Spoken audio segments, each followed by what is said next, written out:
বছর আমি ইতিমধ্যে এই কথাগুলো বাজেট অর্থাৎ 20 বছর 4-5 একটি সরকার কত মাত্র 4 বছর একটি বাজেট প্রতি বছরে যদি 7 লক্ষ কোটি বা কিছু কম বেশি হয় তাহলে 4টি বাজেটের যে টাকা সেই পরিমাণ টাকা অলরেডি বাংলাদেশ থেকে পাচার হয়ে গেছে।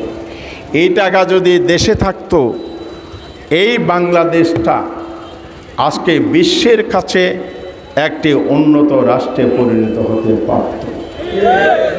4টি বছর ইনকাম না করে ঘরে বসে বসে আপনারা এই রিজার্ভের টাকা খাইতে পারতেন, কিন্তু নুন আনতে পান্তা ফুরায় এই অবস্থা কেন?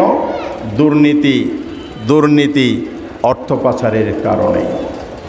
তাহলে আমরা বিগত 53 বছর বাংলাদেশকে যেভাবে দেখেছি, বাংলাদেশকে যেভাবে মানুষ 1971 সালের স্বাধীনতার পর সোনার বাংলাদেশের স্বপ্ন দেখেছিল, সেই বাংলাদেশকে আমরা পেয়েছি। কি পেয়েছেন? আমরা পেয়েছি গণতন্ত্রের পরিবর্তে বাকশাল, আমরা পেয়েছি দুর্ভিক্ষ, আমরা পেয়েছি তলাবিহীন জুড়ি, আমরা পেয়েছি লুটপাট, আর আমরা পেয়েছি দুর্নীতিতে চ্যাম্পিয়নশিপের উপহার। চ্যাম্পিয়নশিপের উপাধি পেয়েছেন।